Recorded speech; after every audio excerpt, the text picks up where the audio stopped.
Welcome, ladies and gentlemen, to 87 Live on 87 Sports Fans Radio. I'm Keith Grieve. I'm Steve Taylor, and I'm glad we don't have video. This isn't a video show because I was just doing the Christopher Walken dance from... The video to this song, which is it's amazing. Weapon of Choice by Fatboy Slim, is one of the most underrated music videos in the history of music video. Oh, I would have to agree. And it's the most entertaining. It's one of the most entertaining by far. And it's basically Christopher Walken floating through air, pretty much, through most of it, but just dancing out of his mind. Phenomenal dancer, by the way, Walken is.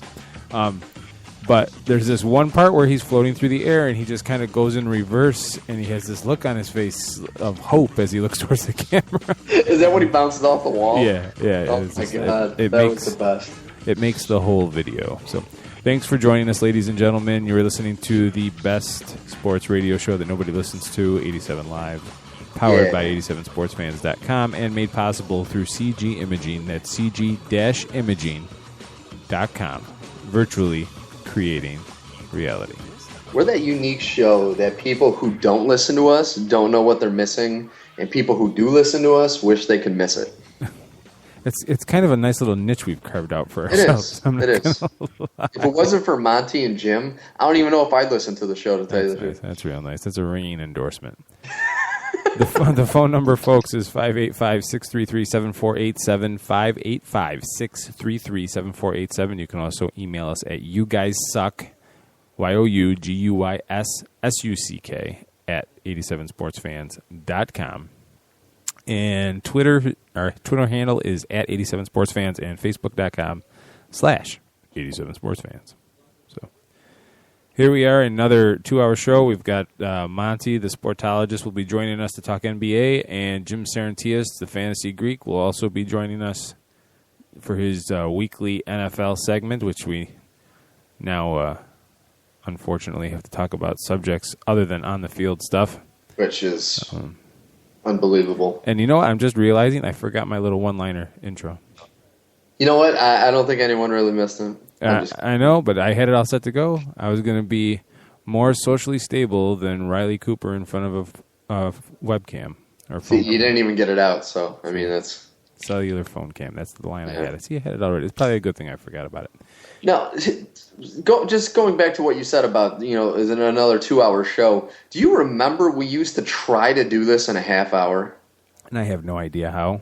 How the hell? We are such blowhards. How the hell did we spit out any kind of entertainment in a half hour? Now a half hour we spend just with the banter to start the show. We're a hell of a lot more organized, though, than we used to be. That's true. It used to be us, showing up a half hour before the show, sketching out things to talk about, and then with very little prep, just bam, on the air, let's go. Exactly. Now we do that in 45 minutes. Yeah, it's so much. It's like night and day. Oh, night and day, absolutely. So we got some Major League Baseball to talk about.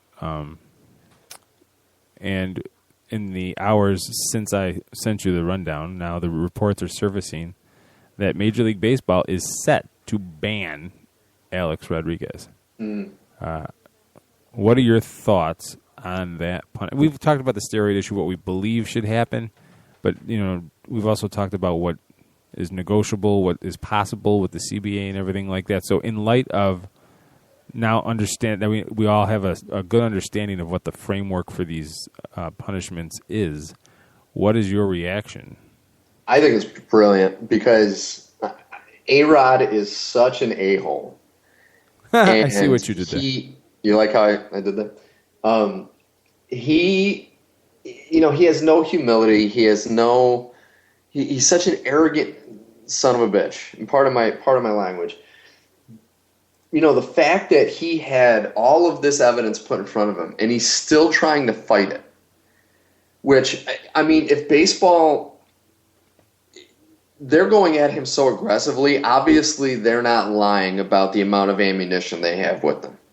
So the fact that he tried to push them, even when they gave him the option for this settlement, which was the rest of the season and all of next season, instead of a ban, and he pretty much said to go to hell, and now they're like, well, we're going to ban you, and he's, him and his reps are like, wait a second, maybe let's look at that settlement again.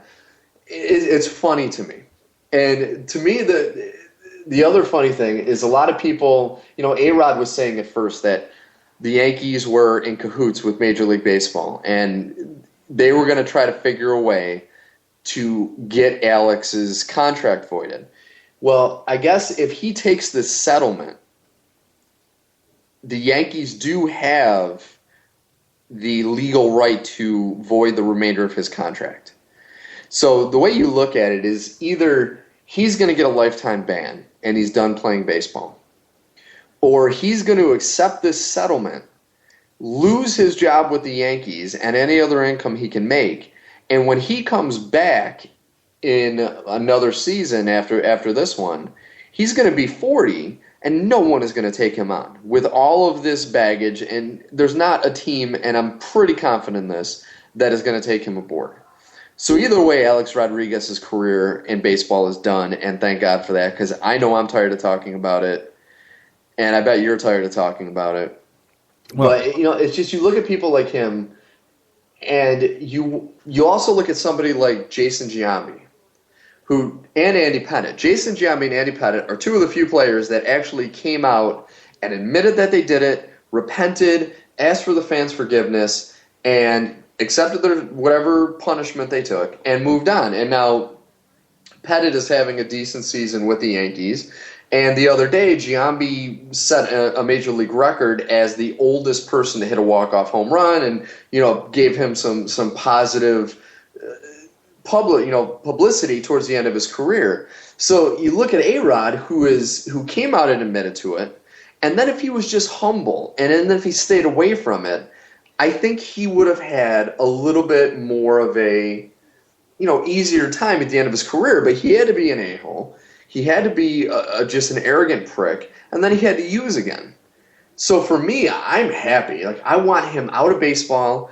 He is, in my opinion, one of the last major blemishes on the sport. Now that McGwire, Sosa, and Bonds are kind of in the background, you don't even really talk about them anymore. I think A-Rod is that last big fish, because you can say Ryan Braun is in that category, but he's nowhere near the A-Rod level.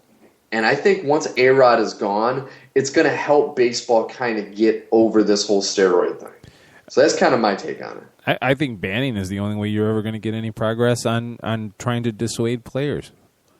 I mean, anything else, a suspension, even a 50 game sounds like a lot, but it's a third of the baseball season. You know what I mean? That's like a football player missing 5 games. Yeah. It sucks and you don't want it, especially from your stars, but it's you can overcome it. And you look at baseball. We talked about this on the last show with baseball salaries just being so out of control. In 19 seasons, Alex Rodriguez has made $325 million. That's unbelievable. Okay, so even if he's banned, all he's losing is his pride, which as a player that matters something. He's still got more money than God. You know what I mean? He's not gonna all of a sudden end up in the streets because of this. So as a commissioner, what do you really have hanging over these players' heads?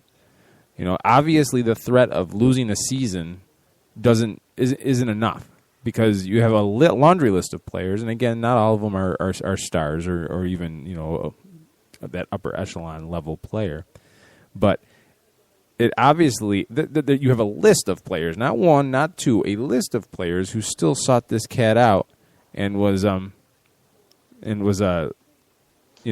willing to take chances to better themselves, even though it was against the rules. So I think if A-Rod does get banned, you'll start seeing people start to not that you'll never have a positive test again. That's not what I'm saying at all. Let's not be stupid. But because obviously they're never going to allow the first offense to be a ban. Yeah. But you have to start somewhere, and it's and the thing with A-Rod too, I don't think there's anyone at his level of somebody that was respected, because before he went to the Yankees and all this came out, A-Rod was a respected player. His skills, his work ethic, everything. You could say McGwire, I think most players realize that he could hit home runs and that was it. And I mean, he, for the most part, had a crappy batting average as the majority of his career. He wasn't very good on defense. Barry Bonds, everyone knew was great, but he was kind of that a-hole that no one ever wanted to talk to. But A-Rod, he had that kind of, almost like the Derek Jeter, Mariano Rivera thing where players, fans, they respected him. They mostly liked him. No one really hated him. And he had this whole beautiful career, and he threw it all away. I mean, just absolutely threw it all away because he had to cheat. And that's the sad part is, when he was in Seattle, he was already good enough that if he didn't take HGH, which he really only got nailed with it when he was in Texas, and when everything came out, it all went back to when he was in Texas. When he was with the Mariners, he was getting to that point. I mean, he was good enough that he got that first $100 million contract from the Rangers. 200. 200. I'm sorry. That if he didn't take HGH or didn't take steroids, he would be up there with the beloved players in baseball history. And he threw that all away. And that's the sad part. And that's the part that kills me is when you have these guys who are insanely talented and who will make it to the Hall of Fame and make the large amounts of money without having to take the steroids. Why they end up doing it, with him, Bonds, I just don't get it. I really don't get it. I mean, are they that narcissistic that they are not content with just being the best? They have to be a god. Well, what does it say?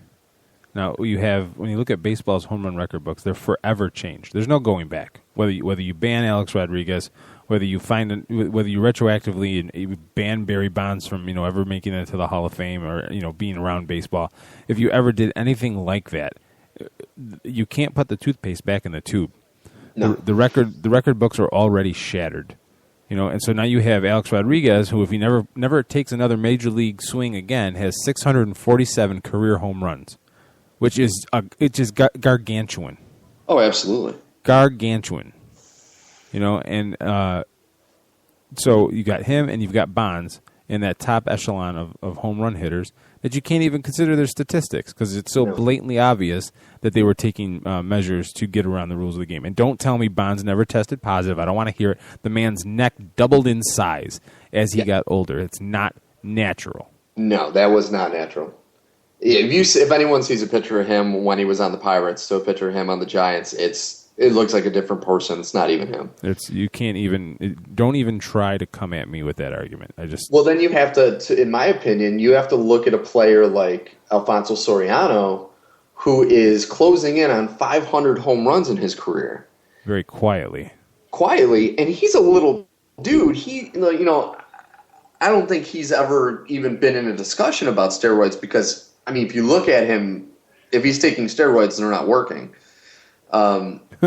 So it's I think players like him need to be brought up into the forefront and made a bigger deal of because of the fact that that's remarkable for someone his size.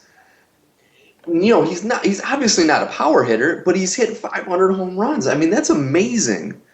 And I think that needs to be, that a bigger deal needs to be made of people like him.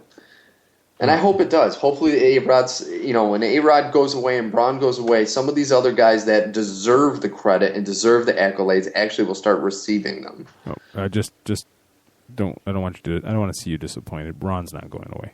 A-Rod's old enough where he may go away. Braun's not going away. He'll serve the suspension and he'll be back. He won't be anything like his MVP inflated numbers, but he'll be back.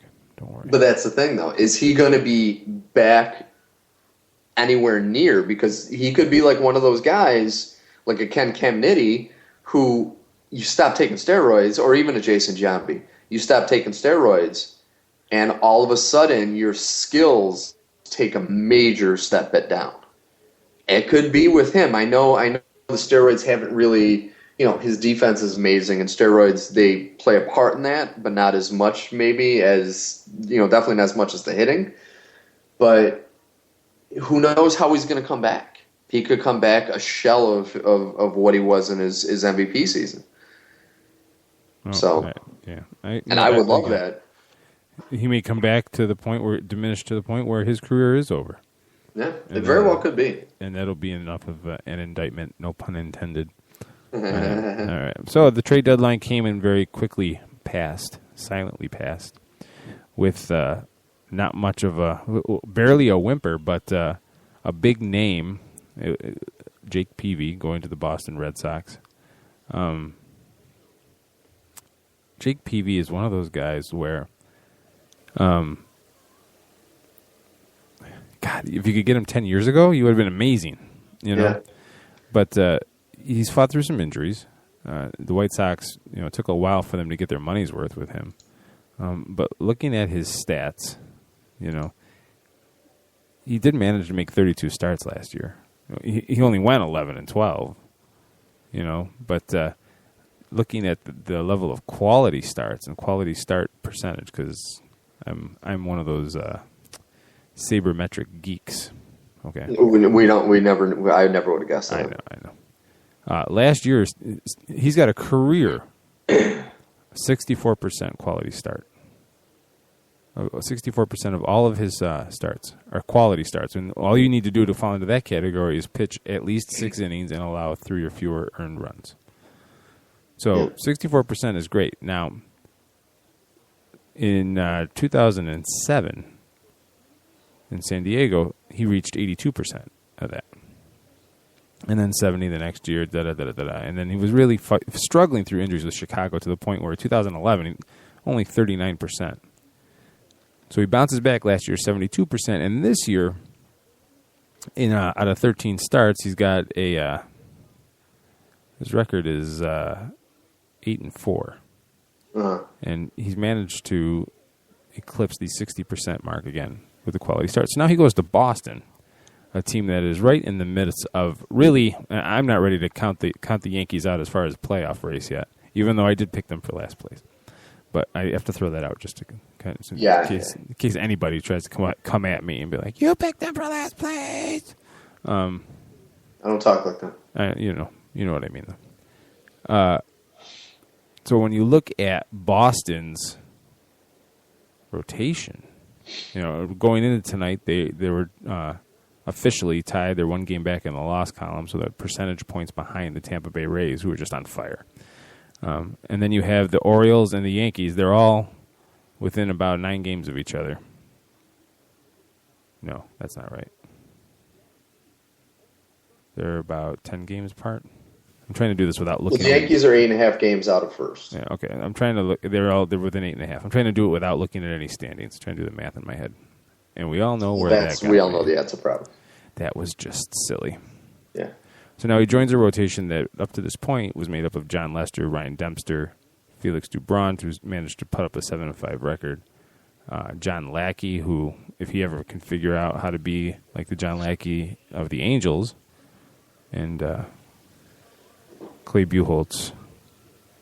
So, do you think this gives them an edge in this division, or is it still going to be freaking clawed, nailed, Yeah. clawing I don't by think your necessarily nails gives them an edge in the division. I think Tampa's probably going to hold out because they have more talent, and in the second half of the season is when the talent level really kind of steps up to the plate, hence as why the Yankees are decreasing as much as they are. I think it will give them a little bit of help in the wild card race, because the wild card race, I think, is going to be insane in the American League. I mean, you're looking at teams, you mentioned Baltimore, but then you got teams like Cleveland and Texas who are playing amazing. Like, they're playing not amazing, but they're both playing very well, much better than people expect. And I think they're going to, they're definitely going to need a little bit of help because, as you said, most people pick Boston to not be this good. And so you got to wonder if at some point they're going to hit a wall, or, maybe some of their players that are showing some age are going to start to kind of lose a little steam at the end of the season. getting, and like you said, he's kind of seen better days, Peavy has.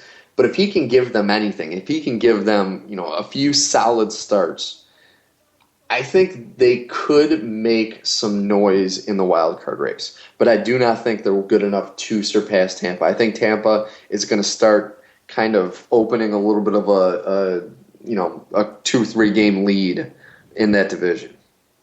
Well, I'm not trying to take anything away from Tampa. I just think that they're on such a tear, and eventually the law of averages will evens things out. It just does. We're looking at Boston's pitching up to this point. They've managed to, again, I'm in a quality start kind of mode tonight, in case you couldn't tell. They as a staff are at 58%, and the league average is 52. So they've been all right, but there's room for improvement. So now you add Jake Peavy in at 62%. And so now you start wondering, going down the road, trying to see what kind of games they have left. And as I scroll through real quick here, they got the Mariners, who are playing better. Then they have their home to the Arizona Diamondbacks, which is tough. Which is they're going to be a tough team.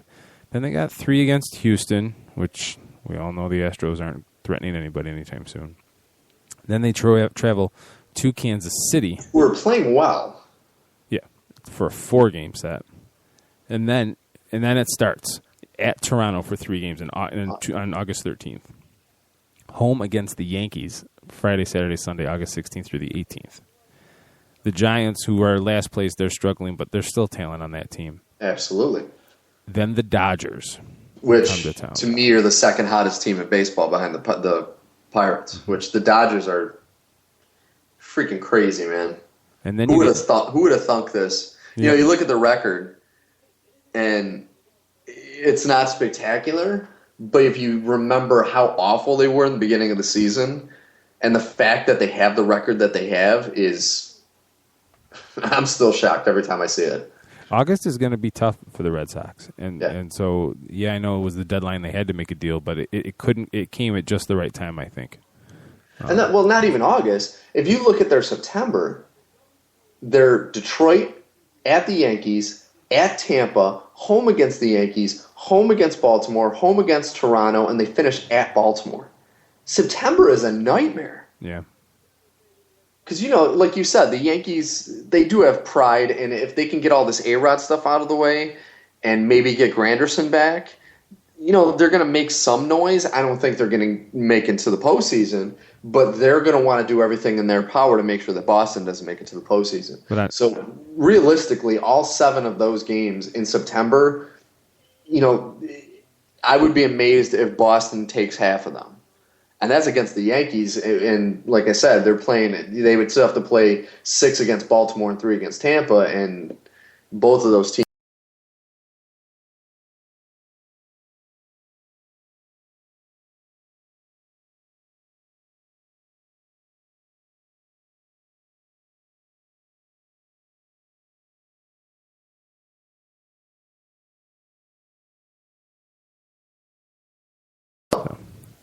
All right, let's take a quick break because then we're going to be joined by Monty, the Sportologist, at the Sportologist on Twitter. Talk a little NBA. We'll save our other baseball topics for after Jim Saranteas joins us for football. We'll bump that to the end of the show. You're listening to 87 Live on 87 Sports Fans Radio, NBA with the Sportologist when we come back.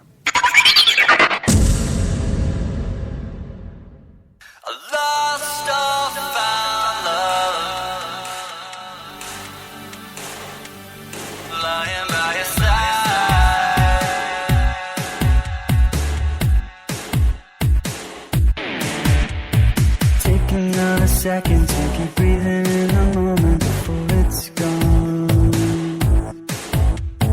You never know when others lost until you find just what it costs to be wrong. I wonder if you think of me passing by, you think you see me coming. I wonder if you pull me in, kiss me just one time again.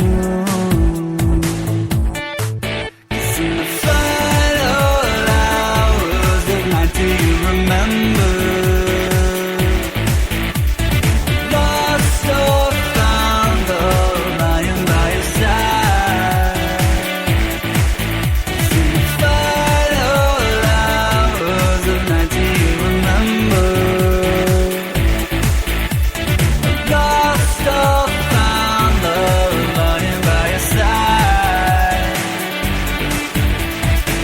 days will keep on coming and the nights will keep on going till they're tired. Falling fast asleep and as they dream of ghosts of beats filled with desire. The trance of life is all around, a chance to take is always found. Oh, writing on the lullabies on the lonely living life. Oh, in the final hours of night, do you remember? Lost or found, love lying by your side. In the final hours of night, do you remember? Lost or found, love lying by your side. Take another second to keep breathing in the moment before it's gone. Never know when love is lost until you find just what it costs to be wrong. I wonder if you think of me passing by, you think you see me coming. I wonder if you pull me in, kiss me just one time again. The final hours of night, do you remember? Lost or found, love lying by your side. In the final hours of night, do you remember? Lost or found, love lying by your side. In the final hours of night, do you remember? Hours of night, do you remember? Lost or found, love lying by your side. In the final hours of night, do you remember? Lost or found, love lying by your side.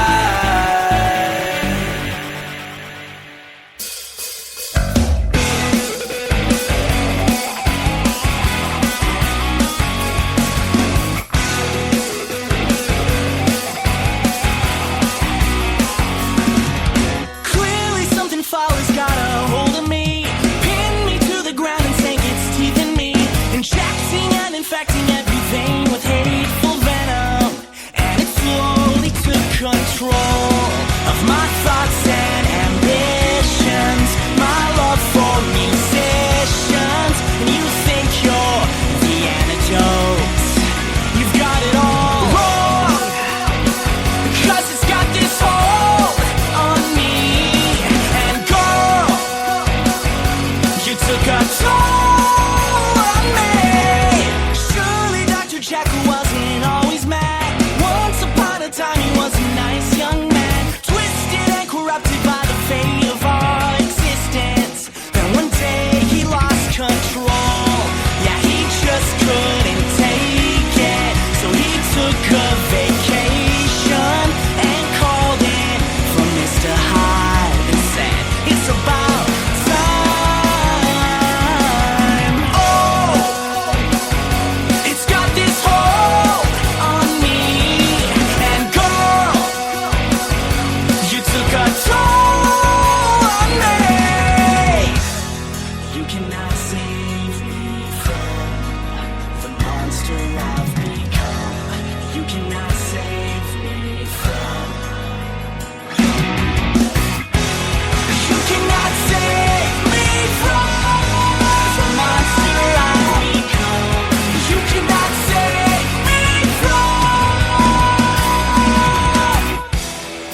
You're listening to 87 Live on 87 Sports Fans Radio.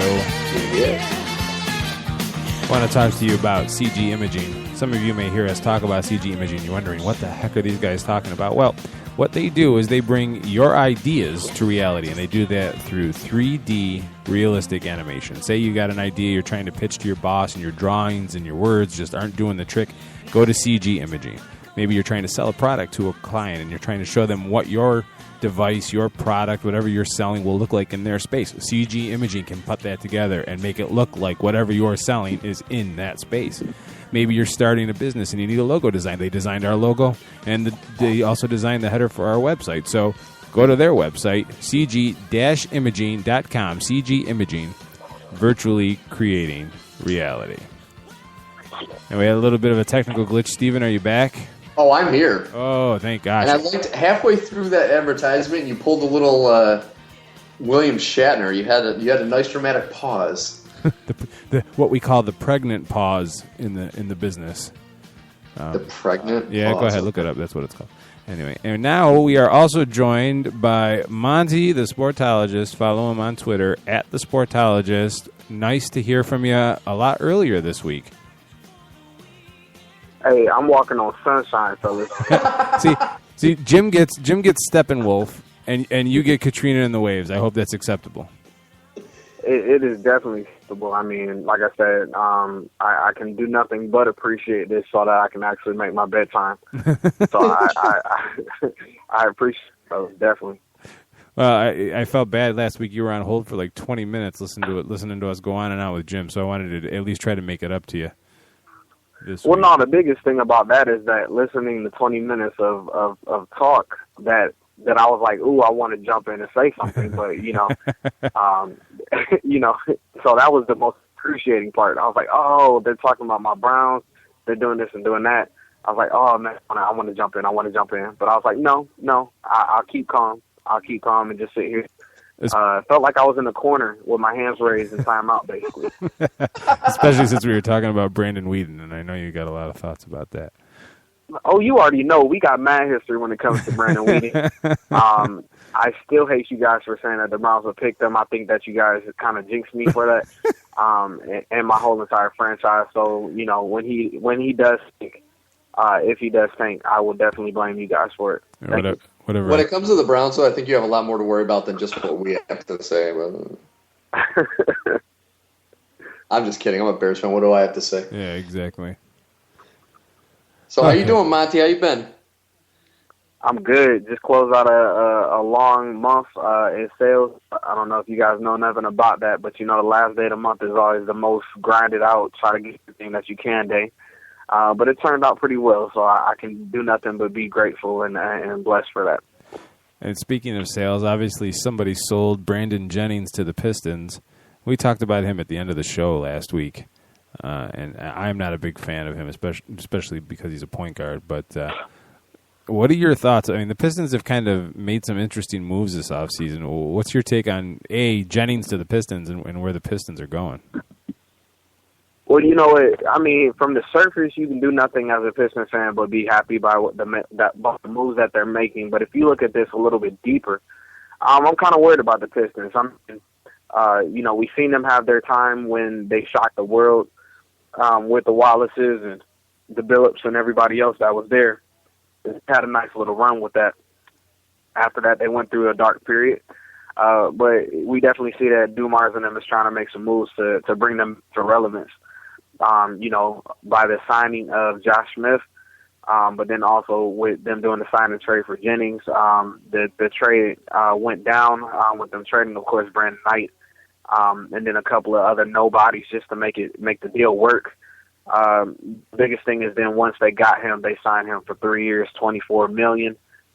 I mean, guys, let's look at this Pistons team, man, and you cannot tell me that this does not remind you of a Degrassi moment, a middle school just blow up that could happen by bringing two talented players in their own right, but also mentally they're just not there.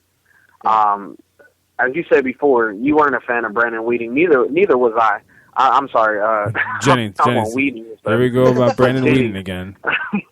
they're both the same name as Brandon, so but no, I wasn't a big fan of Jennings either. I definitely didn't like the guy how he came out and just tried to press the whole rule of the one and done. You guys brought up a good point last week as far as saying, like, did we even know if he could go to college and last as far as academically? So maybe the reason why he forwent his college year to go overseas is maybe because of the fact that he couldn't last there, academically. Then he comes back and he puts up some decent numbers. I mean, I think he's right around on the average of about 17 points a game, somewhere around there.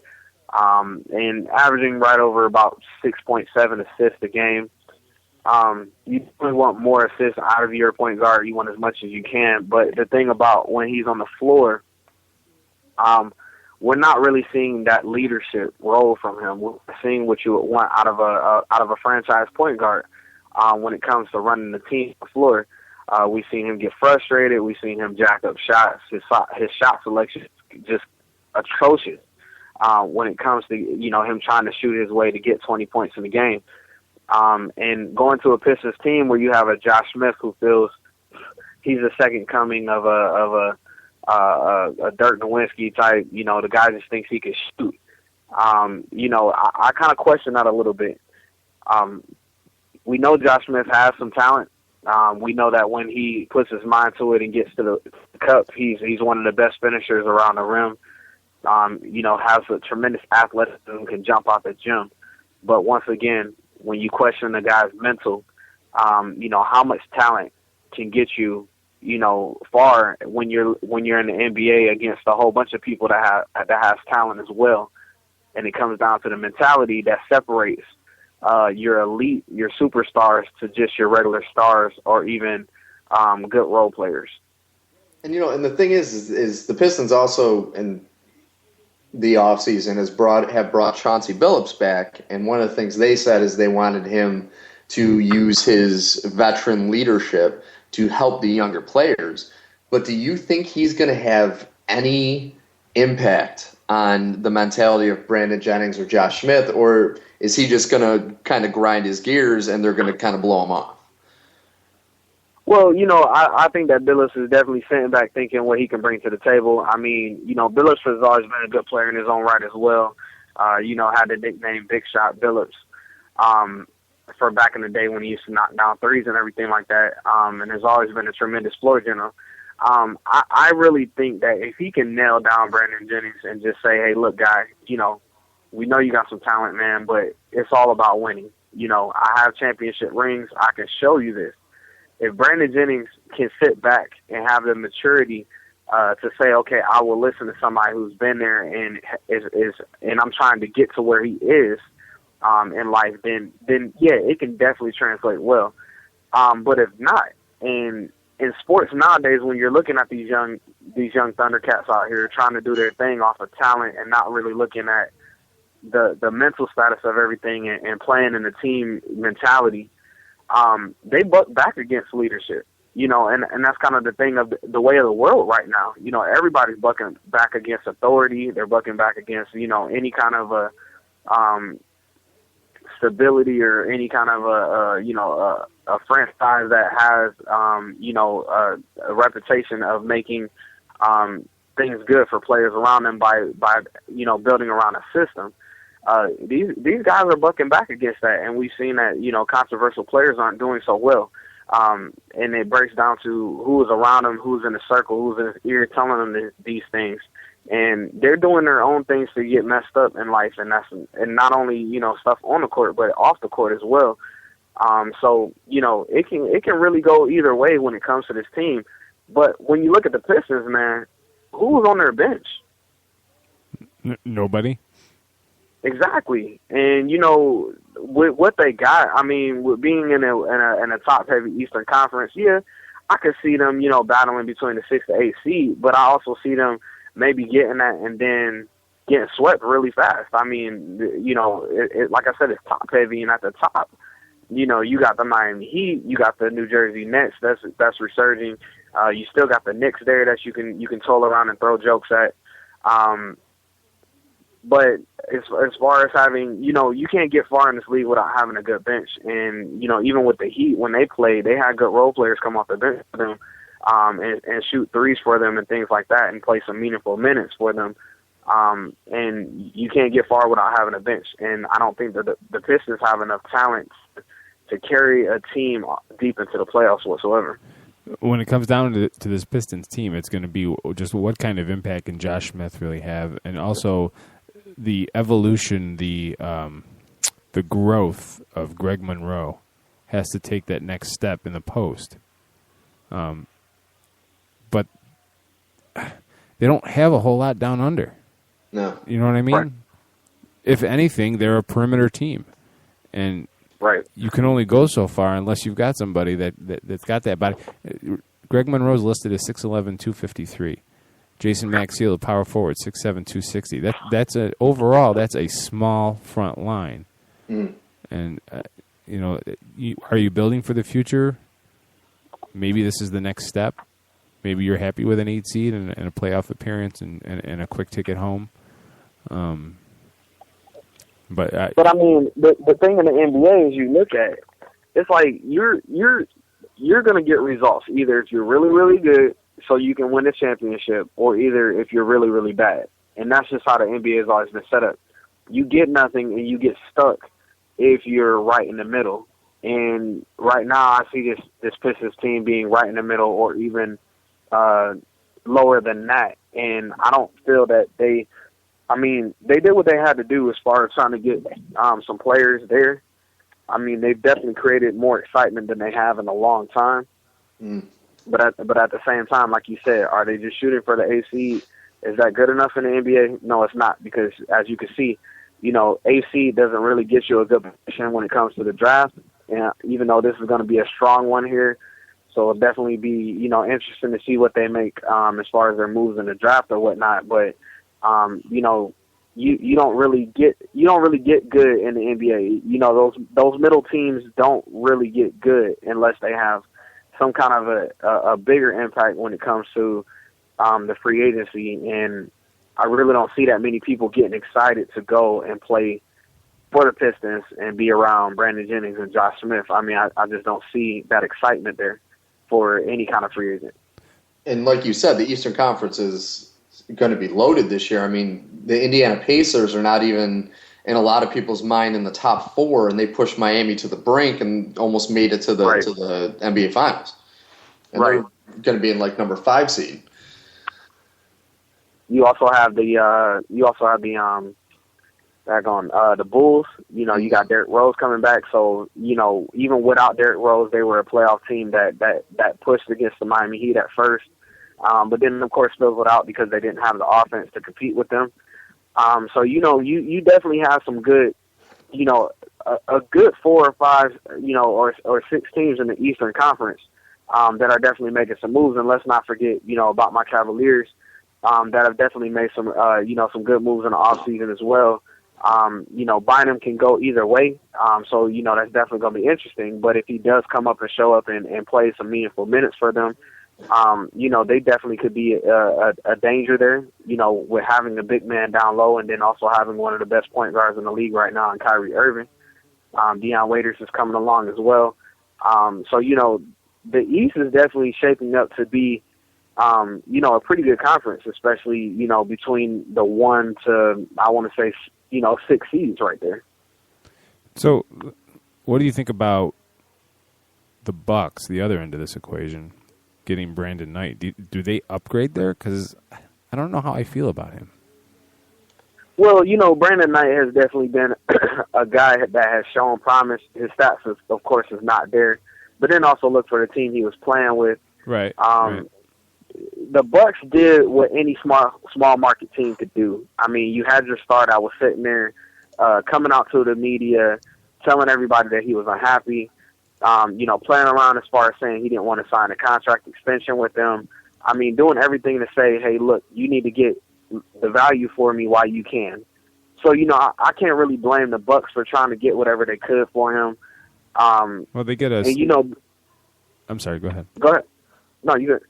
They get a slightly better shooter, but someone who, again, playing on a bad team, was a little bit more careless with the ball, a little bit more turnovers than maybe you would like, and not enough assists.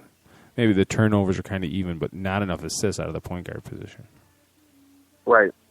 And then, like I said, with the Bucks being the Bucks, I mean, they had their chance in my eyes. I mean, when they had Bogut there, even though, he was definitely had a question mark as far as health, they had Bogut, they had Brandon Jennings. They were definitely building towards being a formidable team. They even had the Russian dude, I think he is, or whatever he was, Elvanio or El Slavio or something like that. I forgot his name. Works for or me. how to pronounce it.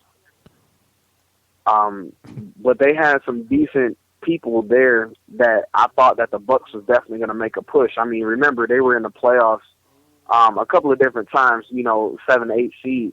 But, if Bogut would have stayed healthy, I think that they would have won a little bit further than they did. And it comes down to, like I said, being a small market team, the ball didn't bounce their way a couple of times, man, as far as health-wise and everything like that. And then it just all fell apart very, very quickly. And like I said, being a Bucks, you can't get any free agents up there. Nobody wants to go to Milwaukee. I mean, there's nothing up there except for the Packers. And that's just kind of the way it is, unfortunately. Are you thinking of Ersan Ilyasova? Yeah. Okay.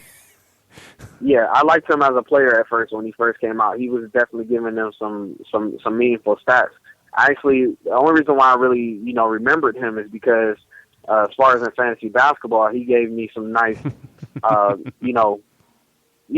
nice fantasy points from time to time when he would come in and, he had a couple of double-doubles here and there or whatever. And like I said, I thought that with them having Bogut, having Jennings, having him, they had a couple of other shooters around. I thought they were going to actually, not win a championship or anything, of course, but, I thought they were going to try to make some noise there and, and kind of put, that small market, and get that small market excited a little bit again for being out there in Milwaukee. So now the other news today was actually Steve Nash trying out for a soccer team. But the more important thing was the fact that he said himself he's not 100% yet.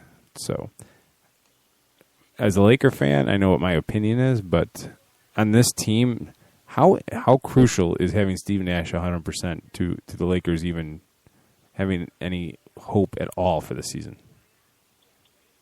Well, I mean, first of all, what happened to Steve Nash is, he's not getting any booty anymore, man. I'm going to be frank with you guys. He's not getting any butt, and when a man is not getting any butt, it definitely changes the guy, period. That divorce that he took was kind of hard on him. But I looked over his stats, man, and it's kind of weird the way his stats play out. Besides last season, for 4 years straight, 5 years straight, he averaged double-digit assists when he was in Phoenix. His point total definitely took a dip, but he started in every game that he played.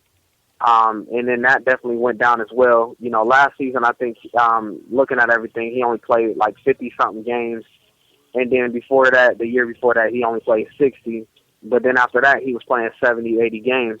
And I think when it comes down to it, as far as what you want to get out of Steve Nash, the guy's knowledge is there. I mean, he's a smart player. He'll always be a smart guy.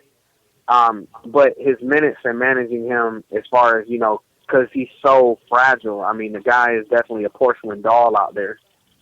You just never know what you're going to get with this guy. It's definitely going to be crucial to the Lakers. I don't see them being any kind of with having Kobe, it's not even about Nash really, man. It's about Kobe. What is he going to come back 100%? Mm-hmm. Especially being at that age, that's a crucial injury to him. Injuring your Achilles like that. And as far as him being a player, as far as being explosive, getting to the cup, being able to drive and all of that and shoot and being able to, have hang time and everything like that to get his jumper off, that's going to be the biggest question for me. I really can give two snots about Nash just because now he's just that name that's slowly starting to fizzle out. I see him maybe being an assistant somewhere pretty soon on a team. But other than that, man, I mean, if the guy shows up this year, I'm really telling you, man, I think he's going to get you anywhere between 12 points being his highest ceiling, low points being seven points a game, and, maybe getting you about a good 6 assists a game. That's really not enough to do any kind of damage for anybody. You really think that there's a Laker point guard that's not getting booty? Have you seen Steve Nash? Yeah, we're talking about Steve Nash. Have you seen him, though? Yeah, but still, doesn't matter. You guys making millions playing basketball for the Lakers. Yeah, point guard. Yeah, that's true. He's 39 years old. He's not decrepit. There's got to be one escort out there, and I'm using the quotation fingers that'll take one for the team, I guess. Hey, if James Worthy found him, so could he. Nice. Look, you said, how old is Steve Nash? 39. He's 39. Steve Nash is 67 years old, fellas. Nobody really knows. Exchange rate you got to think of. No, you're thinking of Greg Oden, where nobody really knows how old he really is. No, nobody even knows how old Steve Nash is anymore. Seriously, like the guy's starting to lose hair. He's gonna be advertising for a Rogaine commercial pretty soon. I mean, I got used to seeing Steve Nash. When I picture Steve Nash, I picture him with his warm ups on and a towel around his neck, and he's laying on the sideline. That's all. That's the only thing I see from Nash, man. Seriously, like, I mean, maybe he can bring some coaching to the table. Maybe he can help out Danny a little bit. But other than that, man, the Lakers franchise is in trouble in a hole, period. Yeah, no, they need to pull the Celtics. They need a clean cut and start fresh. Absolutely. It's an absolute mess. So, with that, we will let you go, sir. You can hit your bedtime. Follow him on Twitter at The Sportologist. The website is thesportologist.com. Monty, thanks for joining us. We'll see you next week. Oh, no, I appreciate it, guys. Look forward to talking to you again next week. All right, take care, Monty. Take it easy. All right, now. When we come back, we'll have Jim Saranteas for the weekly NFL, the longest 20 minutes of your life. And I mean that as a compliment. I really do. You're listening to 87 Live on 87sportsfans.com.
try, but can't around to you.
You're listening to 87 Live on 87 Sports Fans Radio. If you hear that music, you know what time it is. It's time for NFL Talk with Jim Saranteas, the Fantasy Greek. Follow him on Twitter at the Fantasy Greek.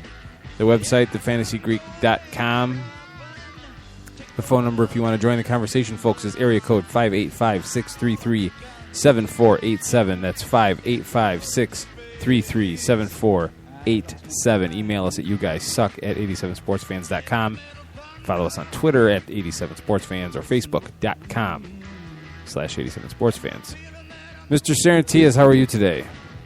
Keith, I am fantastic. I see that you have me following Monty this week, which I have to apologize to him. I didn't realize I've been running over the last couple of shows, and thanks for having me.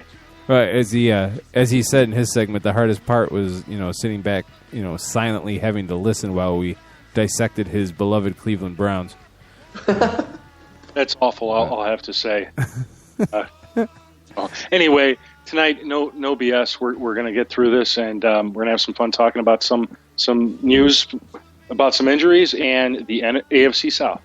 I would be remiss if I didn't mention my total disdain and disapproval for what's come out with Riley Cooper. I don't know how much it merits discussion on this program, but I'd say absolutely zero. Yeah. I heard about it late in the day, and it's a shame, and who knows how it's going to affect him on the field. He was poised with the injury to Jeremy Maclin to be at least get an opportunity to step up in the passing game and really, he's a guy who's sort of been kind of in the background for a while. This was his chance, and he may have blown it today. I don't see any way how he can go forward. I mean, it's the video that came out. It's pretty cut and dried. I was waiting, and as I was checking Twitter before we went on the air, he did not disappoint by trying to say that he doesn't usually use that word. Yeah. Oh my God! And then they hold the Marcus Vick angle. I'm not even going to go into that. Yeah. Anyway, so it's not even worth it. Okay, so let's focus on players that theoretically don't have their head in their posterior, and that would be Percy Harvin. Injury plagued would be an understatement when you're trying to assess the career of Percy Harvin. At least that's the impression, anyway. It was a little bit of a risk when the Seahawks gave up what they did to acquire him, and now it looks like he has a need for surgery again. What's the impact on the Seahawks offense? I don't know that there's going to be any general impact on their offense. I mean, certainly everybody expected by adding Harvin to the offense that would help them in just so many different ways. It would open up the passing game for the other receivers as well as the running game for Marshawn Lynch. So, without him, I mean, my expectation of it didn't look much of the same as last season, except that the offense, how it opened up at the end of last year, would have been opened up at the beginning of this year, and they just would have been a much better team. Mm-hmm. So I don't know that at the end of the day, I'm not downgrading anybody, obviously with the exception of Percy Harvin. Certainly this opens up opportunities for other guys on the team. The biggest one actually is going to end up being Golden Tate. For those who may not know, Sidney Rice actually started off training camp on the PUP list. He is, as reported by Chris Wessling of NFL.com, he's getting some additional knee treatment, I believe in Europe. It's some sort of a blood procedure. So he's not going to be around, and what that means for the season, no idea. But Golden Tate's going to be back in. Here's a guy that last season had 45 receptions, 688 yards, 7 TDs. So I think that there's a huge opportunity for him here to step up in the game, especially if Sidney Rice misses any time. It's funny because you hear oh my God, Sidney Rice is out. They're sunk, but the core is still back from last year, an offense that was pretty good. So it does take something away from them, obviously, because it is just another weapon, if nothing more than potential. Absolutely. But let me add one more thing. If Sidney Rice is gone, another guy that would benefit is Doug Baldwin. Absolutely. And Steve, you were saying absolutely. And, here's the thing. Last year, Doug Baldwin did not have a very good season. I mean, it even seemed like he might have fallen out of favor with the coaches, but who knows? But his rookie season, 51 receptions, 788 yards, 4 TDs. That's pretty good. Yeah, and that's the thing is now they have to rely on him more, and I guess it's a good opportunity for him to really show what he's made of now that he's out in the spotlight, or he's going to be, because, I mean, who else do they really have? Wow. Absolutely. And I'll tell people right now I had Sidney Rice as sort of not even a wide receiver 3. I had him more of a bench player, like a wide receiver 4. I'd leave him there, and I would move Golden Tate into that spot and just monitor the rest of the Seahawks in the preseason. And I was going to say golden, but I won't do that. It's a good opportunity for Golden Tate to shake the moniker of being the guy that benefited from the inter-touchdownception. Oh, yeah. That's all I'll say. The greatest play in every Bears fan's life. Oh, why every Bears? Oh, because it beat the Packers. I got you. Thank you. I'm a little slow. Thank you for joining the show finally, Keith. Yeah. Oh, is that what we're doing? Okay. Woo. I didn't know that was tonight. Many opportunities. I didn't know that was tonight. The other big injury news late the other day was Broncos center Dan Koppen, a veteran. From my knowledge standpoint, at that center position, it's very hard to replace that. But by all accounts, the Broncos went and did just that by agreeing with Ryan Lilja. Am I saying that right? I don't know if I'm saying that right, but we'll say Ryan Lilja. Played with Manning in Indianapolis. What's your take on the impact to the Broncos, who were all set with their to unveil this rookie running back?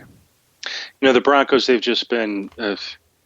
Here's the team that everybody's talking about winning the AFC and a top candidate to win the Super Bowl. And so what happens? They're two centers down for the count, with their biggest asset, Peyton Manning, the guy who's going to be impacted most. I'm glad they brought Lilja back. It's the right thing to do. He's 32, so he's a veteran. He's got some knee and foot problems or issues. Let me put it that way. He had off-season surgery, so we'll see how he does. He's certainly a guy that if everything works out with him, everything should be okay. But if they're required to go with one of their depth guys, obviously Peyton Manning's got his work cut out for him. The point of the center is to work with the quarterback, identify the defensive schemes, identify the rush that's going to come in or potential blitzes, and call those things out to the rest of the line. And typically when you have more experience, it's a position that if you have more experience, you're a better center for it. Now, it doesn't mean that as the season goes on that whatever center's underneath, if it's not Lilja, they don't get better. But you just got to hope that Peyton Manning can stay upright. Because the other thing, and what's important about a center, and the guards included, which is why you saw a team like the Titans focus in on and bring in a bunch of guards this offseason, was you want to stop that pressure up the middle, because that pressure will get to the quarterback first if there's no protection. Right. So for right now, you have to remain optimistic. I mean, we're still a good almost 6 weeks away from the start of the season. So whatever way the Broncos are going to go, they've got time to work on it. And again, having number 18 behind the line doesn't hurt either. Exactly. Absolutely. It's a coach on the field. Yeah, the way that he's run the offense since he's been in the league has been pretty much on the field making calls. You know what I mean? If there's one guy that you don't worry about this type of thing as far as the intelligence on the field, it's Peyton Manning. So it's just like you said, it's just a matter of physically blocking and keeping people off Peyton's hindquarters, because he was never the most mobile quarterback to begin with. But you couldn't pick a better leader to get somebody that might be a little green or a little rusty to get on the same page and get with the program. I mean, Manning, I'm not too worried about this. Now I'm going to plead a little ignorance, because I'm not as brushed up on Monty Ball as I should have. But is he a north-south guy, or is he a sideline to sideline runner? Monty Ball, I mean, he's the closest thing to a complete back that they have. He certainly can run north to south. They wouldn't have cut Willis McGahee if he couldn't block for Peyton Manning. So I'm not worried by the fact that we have a rookie running back, and I'm more so not worried because it's Peyton Manning that's under center. Here's the thing: Peyton Manning knows that the most important thing I have to do is stay on my feet. And if the pressure's too much, he's man enough to throw an incompletion and throw the ball out of bounds to kill the play. So in that regard, I'm not worried about the fact that it's Monty Ball who's the running back, or who should be the starting running back come week one. Yeah, I see he's 5'11" and 214, which makes me think bowling ball, but I could be wrong. Again, I don't really know much. I didn't watch much of him in college. Well, here's the thing. Monty Ball was a touchdown hawk. I want to say it wasn't this past year, but the year before he had like 39 touchdowns. He was a red zone, nose for the end zone, could run through a pile and get into the end zone. So he can do that. He's got to work on his pass catching ability, but again, it's the NFL. He's got time. He's not a guy. Everybody's so high on him, but remember this: at the end of the day, in fantasy football, he's an RB2. He's not an RB1. If he ends up being an RB1, God bless, but nobody should be drafting him like that. If you get him, he's going to fall in your lap in round 2, round 3. Okay. How'd I do there? No, I'm saying keep that in your pocket because the AFC West is next week. Sweet. But now let's do both shows today. Yeah, sure. Why not? What's the worst that could happen? Continuing our tour around the NFL and the fantasy preview, we've done the AFC East, and we did 2 weeks ago. We did the AFC North last week, so we'll keep it in the AFC and now head over to the AFC South, and we'll just start in alphabetical order, and we'll go with the Houston Texans.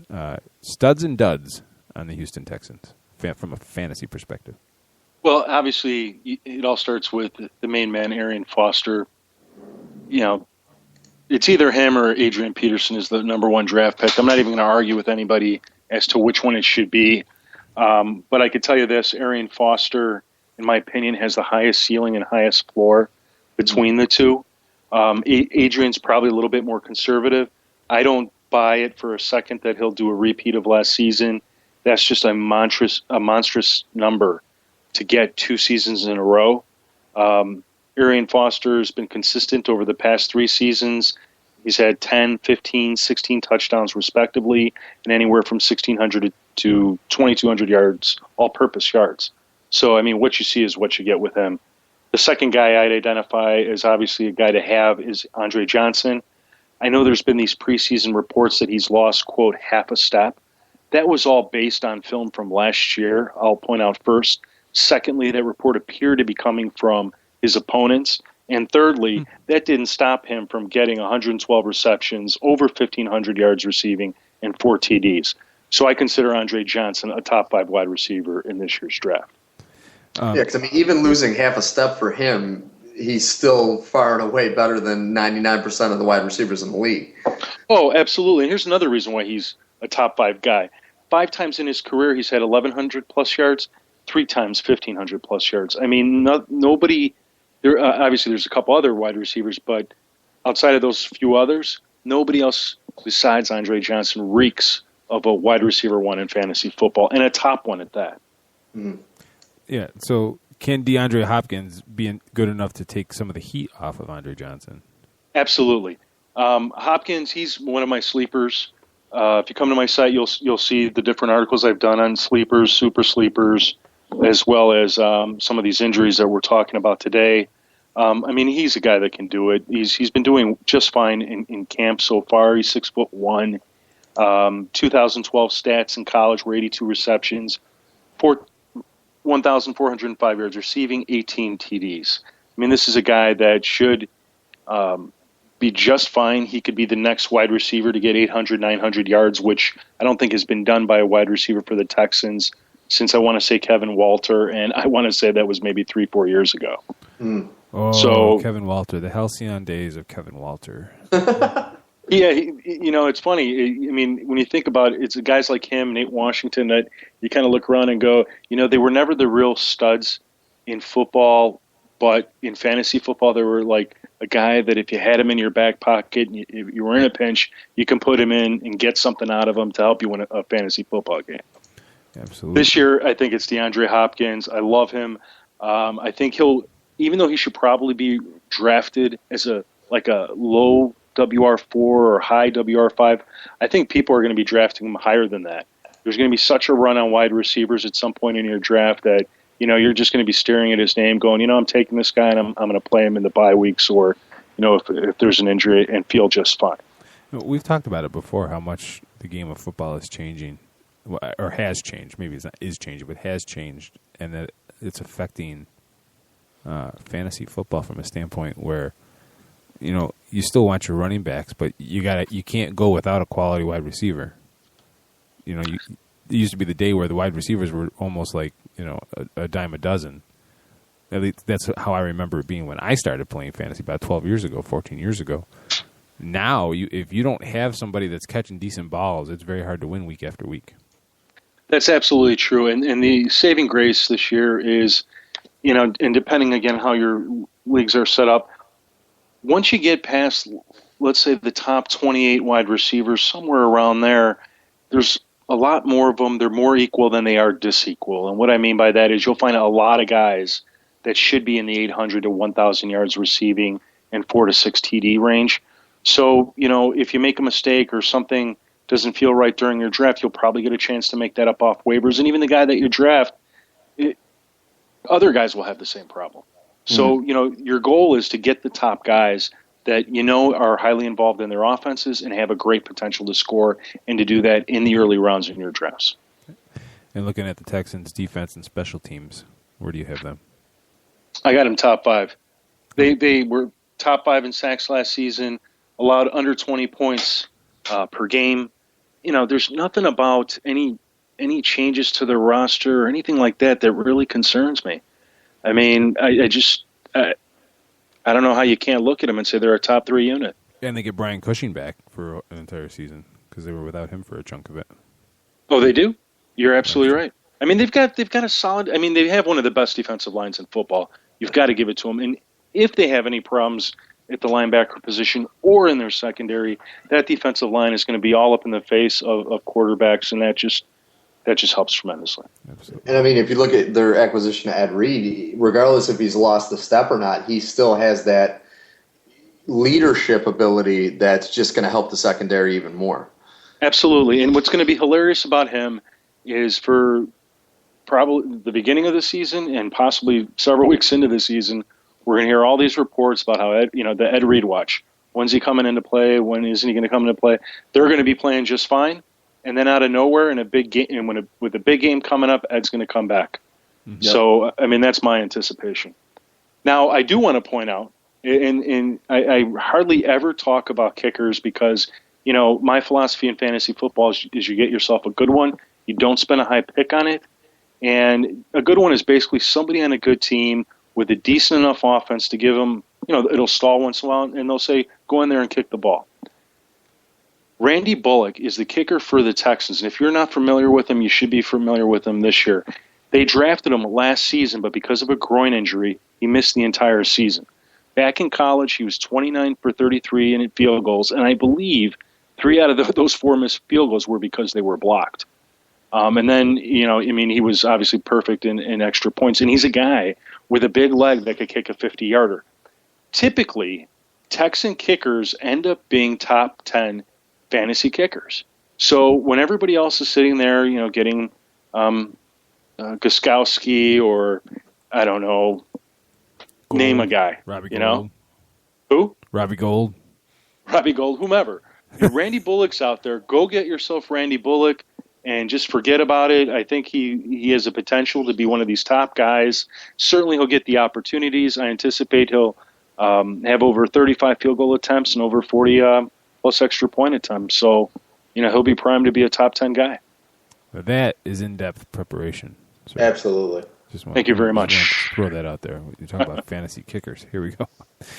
All right, moving on down the alphabet to the Indianapolis Colts. Obviously, last year, rookie Andrew Luck was the story, taking the Colts back to the playoffs, seemingly all by himself. But that's obviously it takes the whole team to get there. But the team that Curtis Painter led to the first pick in the draft, he ended up pretty much taking a team that was even more gutted than Curtis Painter had, and taking them back to the playoffs. So.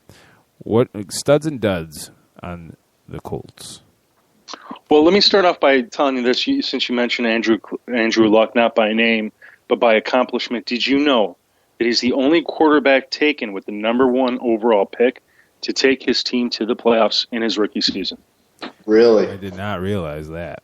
Really, and I take no credit for this. I will, as we're talking, search for who told me about this. It was a reporter that follows the Colts, And I'll tell you that in 1 second. But in the meantime, I mean, here's a guy who puts up over 4,300 yards passing, 23 TDs, 18 interceptions. I mean, everybody's concerned about the sophomore slump. And, you know, I mean, should you be concerned? I suppose. But, you know, you're looking at him and you're saying he's a top guy, and I think the only place he has to go is up. I think 30 touchdowns is definitely within reach for him.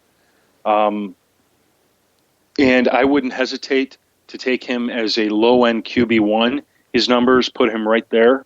And he's got some upside. So, you know, don't reach for him, definitely. There's a lot of good quarterbacks ahead of him. But he should be a guy. And, here's who it is who informed me of that stat. It was Mike Chappelle, who's a Colts beat writer since 1989. Any relation to Dave? That I don't know. You'll have to ask him. But this guy, actually, if you're a Colts fan, he's a great guy to follow. He puts up some interesting tweets and interesting information just like that. I will tell you that, obviously, I love Reggie Wayne. I have him as a WR1.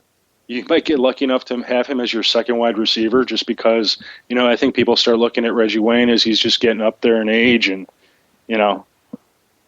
But everybody looked at him like that last year, and yet here this guy goes. He gets 100 receptions, 1,300-plus yards, and 5 TDs. 8 out of 9 of his seasons, he's had over 1,000 yards receiving and 4 or more TDs. So this is just a guy with a steady hand that you shouldn't hesitate to take as your wide receiver 1, a low wide receiver 1, and certainly as a wide receiver 2. Ahmad Bradshaw, I would caution people only insofar as he's obviously not practicing yet. I think he's got. It was a great move by them to pick him up in the offseason to have sort of a running back that, you know, can run despite the offensive line he's running behind. Even though you got to give it to the Giants when he was with them, they generally had a good offensive line. His health is obviously an issue, but you know, even though he's not practicing right now, he's saying that he'll be ready for week 1. I don't doubt him. I think if he says it, he means it. And he's a guy that could put up 1,200 all-purpose yards and 6 to 8 TDs. Consider him a low RB2 if he's healthy. If he's not, consider him for an RB3 spot, and hopefully by the time the bye weeks roll around, he's ready to roll. Now, the one thing I'm going to tell you about the Colts, my sleeper on this team, and hold on to your chairs, is the Colts defense. Wow.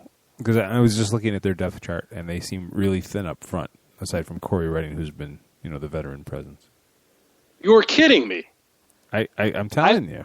I've got Corey Redding, I got Josh Chapman, Ricky Jean Francois, Eric Walden. But then when I look into their backfield, I got Abreu Franklin right there.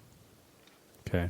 And then I got their linebackers, Eric Walden, Pat Anger, Jarrell Freeman, Robert Mathis. They drafted Bjorn Werner in the draft, and he's an awesome player. And that secondary, Vontae Davis, Laron Landry, Antoine Bethea, Greg Toller. Okay. I got to tell you, that's where they focused their efforts this offseason, which they needed to do, because last year was when they switched to a 3-4 defense. And I think this year they've done enough that, you know, I wouldn't draft them as a top unit just yet until we see how they roll out. But I think there's going to be weeks. If they're not a top 12 unit, I think there's going to be weeks you're going to be looking at them and saying to yourself, you know what, I'm going to pick these guys up, and they're going to be my bye-week team, or they'll be my second team, and I'll switch them in and out and play the matchups. Especially, I mean, you look at their schedule, they have a pretty friendly schedule. I mean, yeah, they play San Francisco, they play Houston a couple times, they play Denver. But then the rest of the teams, you know, they got Tennessee twice, they got Arizona, they got Kansas City, they got Jacksonville a couple times, San Diego, Oakland. I mean, they have a pretty, I'm not going to say easy because I don't like throwing that term around, but they have they have one of the better schedules in the league, I would have to say, this season. And, you know, I will tell you, Steve, I think that was a very astute observation of yours. I would say that half their games are against what will probably end up being some of the not worse, but just, you know, not the better offenses in the league, while the other ones will be. Yeah. I mean, definitely half of those teams have the potential of being sub 500 for the season. Absolutely. I just Laron Landry. Does he have anything left? I mean, he's only 29, but he kind of had a quiet year for the Jets. Yeah, granted, he was playing for the Jets, but I remember when he came in with the Redskins, And he was billed as like the second coming at the safety position. He was, but here's the thing. He played last season, and the Jets had the number 2 pass defense in the league. Well, when you say it like that, it makes total sense. No, but you're supposed to say stuff like that, Keith, and I'm supposed to correct you. That's my role. I know my role, and I play it well. No, See, here's the thing. No, you go, Jim. I wasn't going to say anything. No, you know what? Here's the thing. Those are the little things that that raise concerns. Of why it is that this unit may not do well. But on paper, I just think the Colts really did a nice job bringing in some pieces that they were missing, certainly last season, because their defense was not that great, and despite that, they made the playoffs. Yeah. And suddenly you're looking and going, you know what? They're kind of flying under the radar here. Nobody's really talking about them, and that's why I'm calling them a sleeper. Okay. Not only did they make the playoffs, though, they put up a hell of a fight, and they pretty much almost won that first round game. They did? Yeah, it was really close. Yeah. Steve, draft them in our league. No, I can't do that. I'm just saying. Okay. I tried. Okay, the next team up would be the Jacksonville Jaguars, a team that obviously has floundered recently.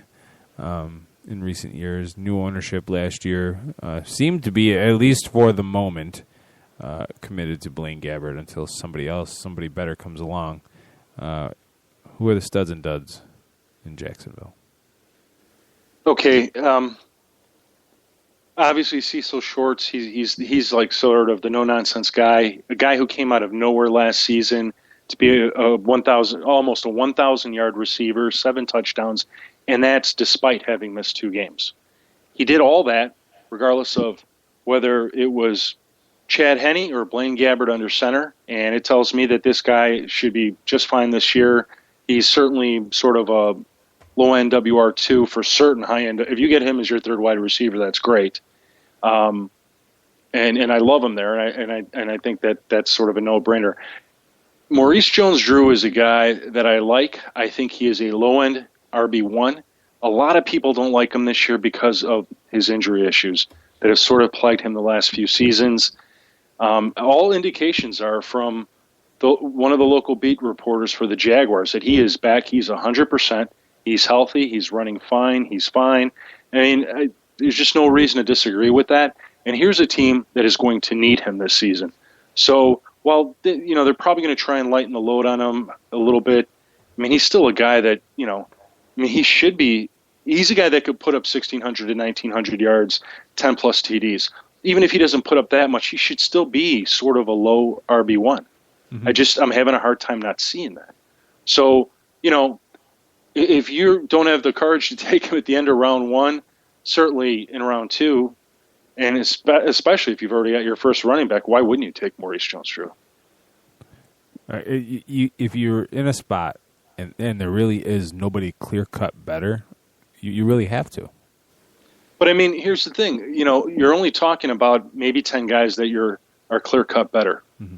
Once you start getting around, let's say, Matt Forte, I would even argue C.J. Spiller, you're kind of looking at him going, well, Yeah, exactly.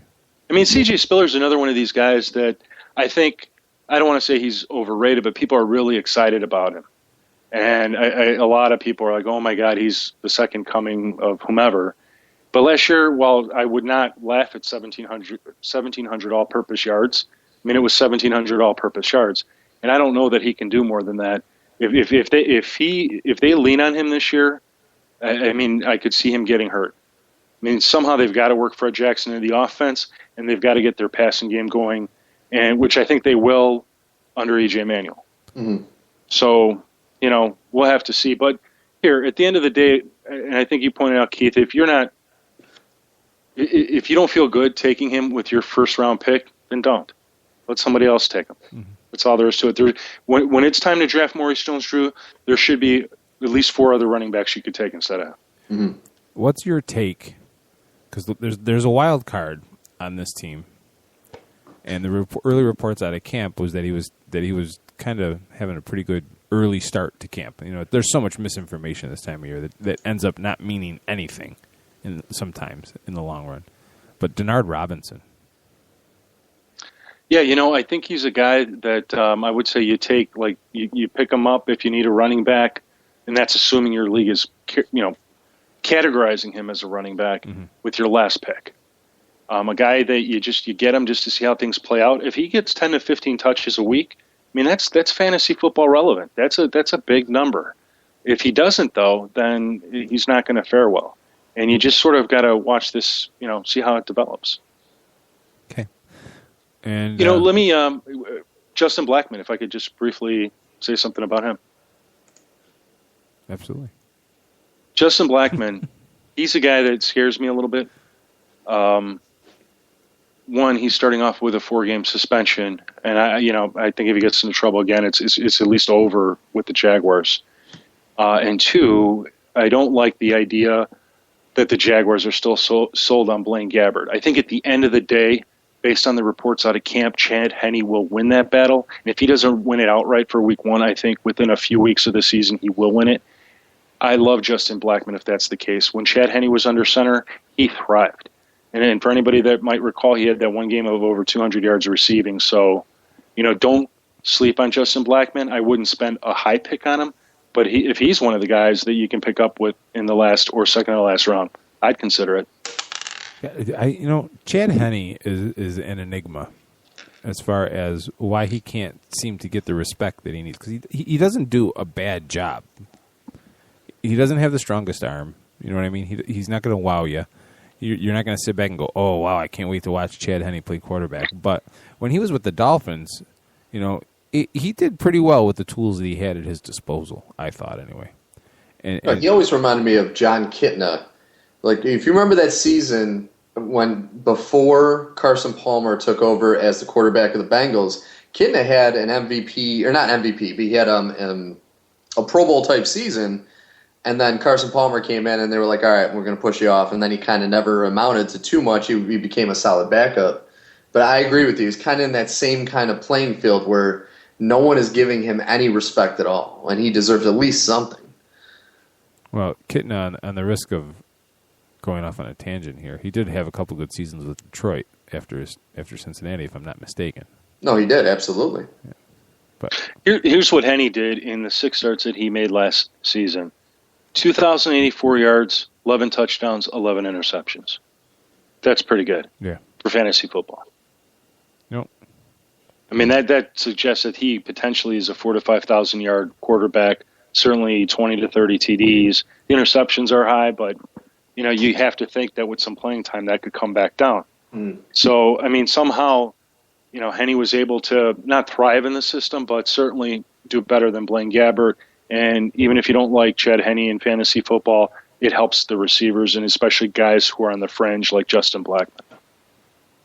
Nope, totally agree.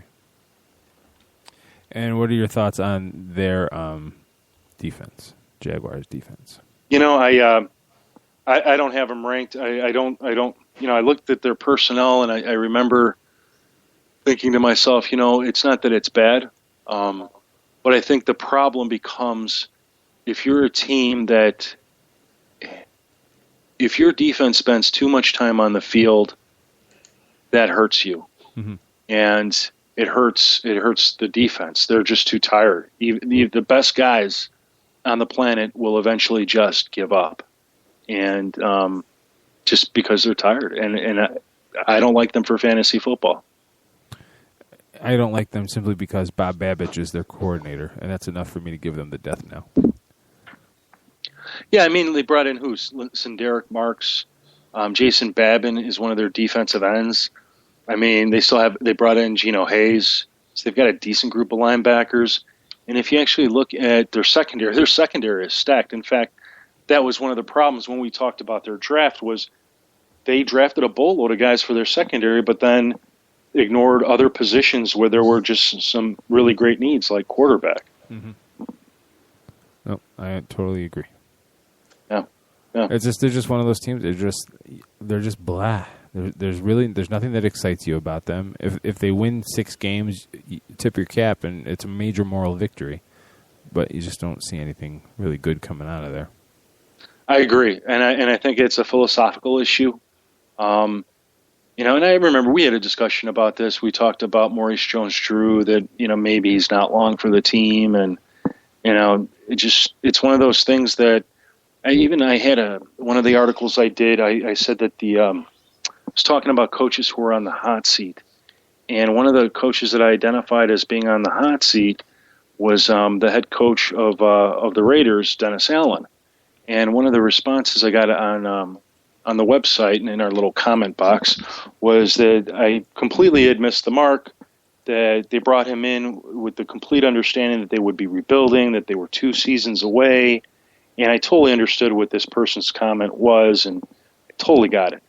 But one of the things that I think at the end of the day, which the Raiders will eventually have to fess up to, and so will the Jacksonville Jaguars, is even if you're playing for tomorrow, you're still playing for today.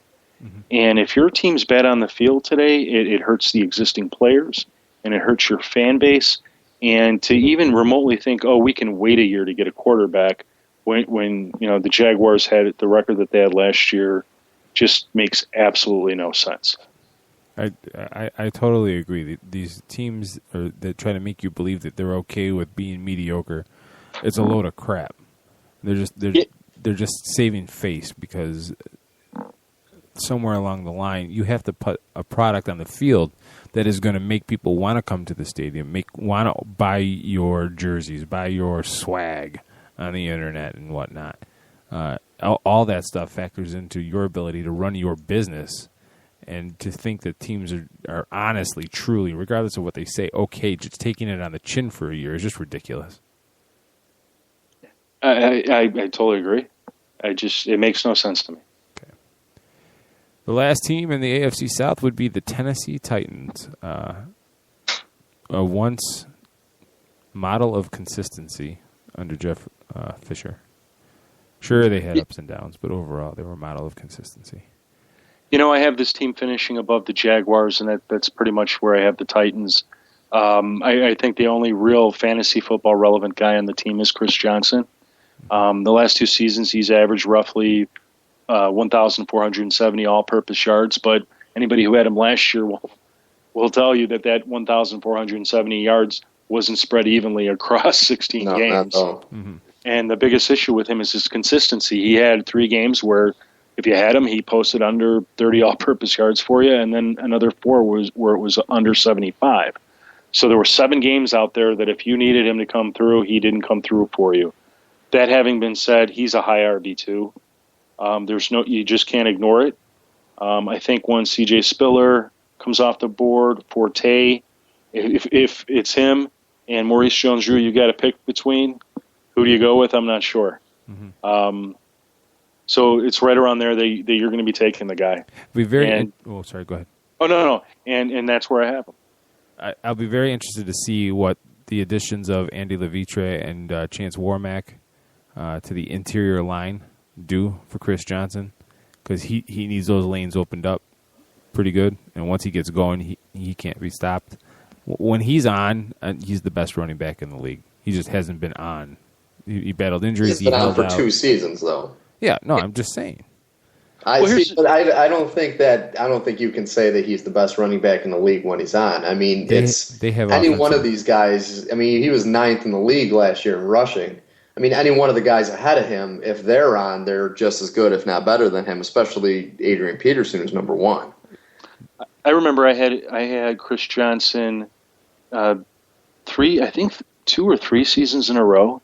One year he was my keeper, and the second year I just was fortunate enough to draft him first. But my first year I was able to pick him up off waivers. And my recollection of him, what the Titans did that was great was not only would they open up running lanes, they would open up chunks of field for him. Mm-hmm. And once the man got moving, there was no catching him. Mm-hmm. And if the Titans can do the same thing, Keith, as you described, through their guards and center play, because they have 2 great tackles. I mean, there's no question there.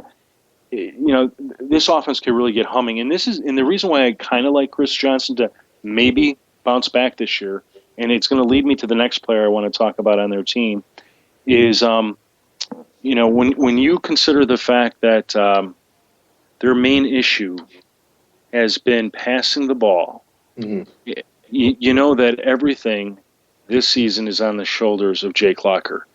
And that's the guy that worries me on this team. So far, these first couple seasons, he hasn't done well. You could say it's because he was constantly under pressure, and obviously that led to his injuries. So this is a year he's got no excuses. But if he doesn't do well and their passing game goes horribly wrong, you know, you've got Chris Johnson, and the one guy nobody's talking about who I think is a legitimate sleeper this season is Sean Green. Sean Green, the last 2 seasons, and I don't know why everybody poo-poos him for this, on a Jets team that last year their offensive line was in disarray. The last 2 seasons, he's been roughly a 1,200 all-purpose yard running back with 7 TDs. That's his average. That's pretty good. It's not RB1, but it's certainly RB2. So you know, people shouldn't be crying about him. If you could somehow take that and put plus Chris Johnson and get them both working for you, you could have a formidable duo. And if you're a Titans fan, that harkens back to the days of Chris Johnson and Lendell White. Oh, jeez. Twinkie. I called him Twinkie because it just seemed like he could never lay off the Twinkies. He just got fatter and fatter every year. But you had to love it about the guy. And the guy, up until a certain point, I mean, he was still able to run with it. And if you harken back to 2008, Lendale White put up 733 yards, which obviously is nothing to really talk about, but 15 touchdowns. Mm-hmm. The touchdown hawk. Vulture, not a hawk. Vulture. Chris Vulture. Johnson, 1,488 yards and 10 TDs. Mm-hmm. Amazing. Well, I think with Sean Green, what happened in New York is that everyone expected him to be the workhorse back, and it just never happened for whatever reason. It probably wasn't all his fault, but it just never seemed to come to be. And you know, Steve, I think you're absolutely correct. That is exactly what happened. Everybody just got so geared up for him. And then I think they picked up LT, and when they were finally like, okay, LT's done. You know, LT still is striving. Then he leaves, and Sean Green goes full time, and yeah, he's just not doing well. I agree with you. And that's the poor thing is once LT left, you know, he got caught in that whole circus from last year where, I mean, I think it affected the whole team pretty much. Yeah. The Jets were just they were a nightmare. Yeah.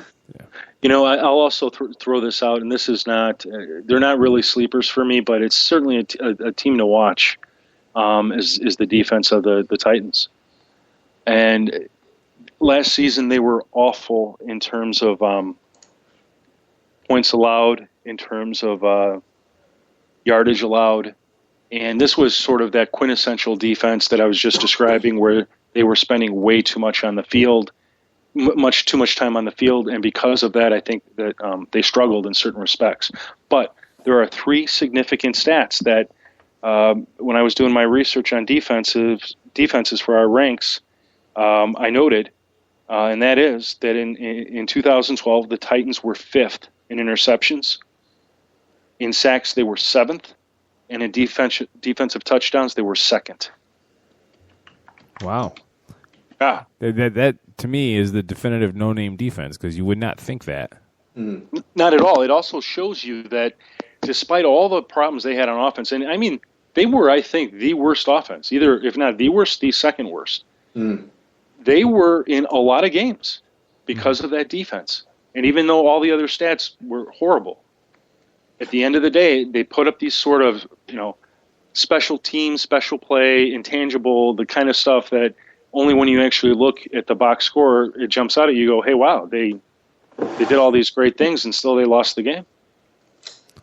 It'll be very interesting to see what happens. Yeah. Because Munchak seems to me like a guy that is, I don't want to say wearing out his welcome, but it's almost like you're looking at that team and you're like, well, you're like the judge in Caddyshack. Well, we're waiting. You know, I think, though, that the Titans, that I forget the name of the owner off the top of my head. But I always want to say Jerry Richardson, but that's not it. That's not it. I think he's highly involved in the team, and I think much like the Bengals owner, he's a management guy.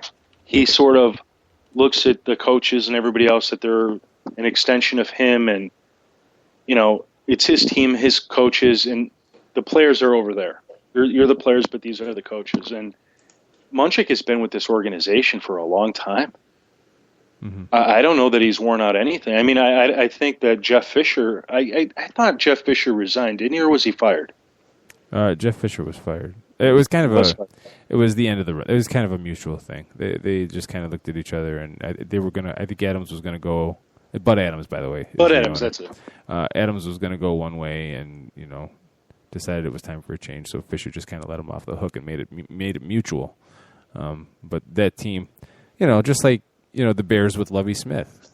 They won 10 games. They missed the playoffs by a game, but coaches just get stale after a while. And sometimes you just need to shake it up. Now, you do need to, obviously, that next hire has to continue the progression upward. You can't take a step back. And But here's the thing, though. I mean, if you look at the Titans roster, the only position that jumps out at you that you're not sure of is the quarterback position. That's it. And if I'm an owner and Jake Locker doesn't work out for me, I'm not going to can my head coach because Jake Locker didn't work out. I'm just going to move on, get a different quarterback, and roll with this. Because, it's Jake Locker that holds me back from saying, oh, my God, Kenny Britt is going to have a breakout season. Oh, my God, Kendall Wright is going to have a breakout season. I have Kendall Wright as a sleeper. I have Kenny Britt as sort of a low-end WR3, high-end WR4. Or actually, I'm sorry, a low-end WR4, high-end WR5. Meaning you just can't tell what you're going to get out of these guys. Now, just question, I'm throwing this out there. If Jake Locker does struggle, do you think they will pull him and put Fitzpatrick in to start? Or do you think they're going to stick with Locker regardless? I think they're going to stick with Locker for several games. Okay. If they start to lose because of him, that's where they're going to pull Jake Locker and give Fitzpatrick a shot. So far I haven't really heard anything about what's been going on in Titans camp in terms of those two. But I assume if they picked up Ryan Fitzpatrick, that they'd be interested in playing him if it boils right down to it. And I think Ryan Fitzpatrick, this would not be such a bad place for him. He's coming from a team that pretty much admitted that they had problems with their offensive line and then took steps to get some pretty good offensive personnel. So Ryan Fitzpatrick is now on a team that has a pretty good offensive line, that has two really good running backs, and probably even more important, has a complete set of wide receivers. The one thing that you always sort of had a problem with the Bills was there was Stevie Johnson and then everybody else. And everybody else, you kind of didn't know what you were going to get from week to week. And there was really no real number 2, real number 3. Chandler, the tight end, he had good games here and there. Now, do you blame them? Do you blame Fitzpatrick? I'm not sure. But at least in terms of personnel, the Titans got it. Nate Washington, Kenny Britt, Kendall Wright. They brought in Kevin Walter, Damian Williams, and then Justin Hunter, who apparently has not been faring well lately. And then, they bring in the tight end from the 49ers, Delaney Walker. There's a cloud gathering. I don't know whether it will lead to rain. There's my analogy.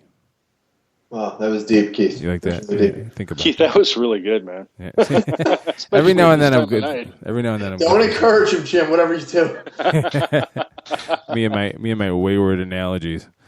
So. Well, I will tell you, since we do still have just a little bit of time left, what's the from out of left field question you got for me tonight, Keith? I really did not come up with one. This whole Riley Cooper mess threw a whole curveball, whether or not we should even talk about it. But, nothing really out of left field yet. I would love to get your take on the Bears and the possibility of the read option, but, it is what it is. Yeah, that's not worth talking about right this minute. I will say, to back up to the beginning of our segment, I should have mentioned Deshaun Jackson for the Eagles. I think that with Macklin out, he's the man. And, for this guy to put up 1,000 to 1,100 yards and 7 to 9 TDs, it's doable. He should be doing it. If you can't see him doing that much, how about 900 to 1,000, 800 to 900, 6 to 7 TDs? He's right at that low WR3, definitely high WR4 spot. So, he's got a big ego, and now's the time. He's going to be the man in the passing game. If Riley Cooper is released or whatnot, or suspended or whatever, I know they fined him right now, but I can't. That locker room is going to be blown apart. It just has to be. It's not looking very deep. I was looking what I thought that same thing you did, and you got Aurelius Ben, who I think's been banged up, and I'm not so sure that he's been having a good camp or not. Jason Avant, I think the same thing. And after those two guys, you're kind of like, who are these guys? Yeah, Aurelius Ben is on the roster. That's right. That's right. Yeah. You don't. There was a time where people expected pretty decent things out of Aurelius Ben, but can he step up and take the heat off Deshaun Jackson? They still have Brent Selleck at the tight end. I'm glad you mentioned him. I almost forgot. And the rookie Zach Ertz. Absolutely. Yeah. Jeremy Maclin, that injury should also be opening up their tight end game if the coaching staff is smart. Mm-hmm. You've got two great tight ends, both receiving tight ends. There are two other guys that potentially could thrive in an offense if it's them, Deshaun Jackson, and pick a wide receiver. Oh, and then LaShawn McCoy. And do you still, in your gut, do you think there's any chance Nick Foles is the starting quarterback for Philadelphia? I think there's absolutely a good chance that he is the starting quarterback. I have Michael Vick as ranked as my number 24th ranked quarterback, and the reason that I have him ranked there is I don't think he'll last the season, either due to injury or at some point the coaching staff saying, we want to look at some of the younger quarterbacks. Not because Mike's bad, but because, we just need to do that. We're not winning as much as we should, or we're not in these games like we should be. But I think there's a great chance Nick Foles is the quarterback. Very interesting to see, what form the quote unquote Chip Kelly offense, what everyone thinks he's going to be pigeonholed into doing, what that actually looks like on an NFL field. Here's the thing. At the end of the day, everybody, all that speculation about what's going to happen, this or that. At the end of the day, these guys are going to show up and play a football game. Mm-hmm. And do they have the personnel to do it? And are they going to be executing whatever the plays are that are put in the playbook? And, they're going to play football. Are they going to be the best team or an awful team? I don't think they're going to be an awful team. But in looking at the NFC East, I think there's definitely a good team in the Redskins. I think the Giants are a good team. I think the Cowboys could be a really good team, but they're being held back a little bit. So, can they compete against those teams? I think that's the big question. I think they're, looking on the other side of the ball now on the defensive side. Up front, I think they're okay. In the secondary, I think they're thin. They're thin at the cornerback position. Mm-hmm. Right now, Patrick Chung is their starting strong safety, which the only upside of him playing is that if he runs back an interception, everyone can say, everybody Pat Chung tonight. So you were waiting for that. It was awful. Now that we're on Dallas, though, Jim, I have a quick hit fantasy football question, something that I've been kind of teetering over. As far as a keeper, I have a choice between Miles Austin or Lance Moore. Who would you side with? Is that really a question? Ooh. It is, because now that Devery Henderson's gone, it's Colston and Lance Moore. Or do I go with Miles Austin, who was great, and he has hamstring issues now that are kind of keeping him out of practice? I don't know who to go for. Ooh, here's what I think. I think it may just boil down to age. Okay. And I'm trying to find out real quick. Okay, Lance Moore's 29, so he's getting towards the end, but he's certainly has a role in this offense. They're going to have a tough schedule. I will say that Miles Austin, here, let's see how old he is.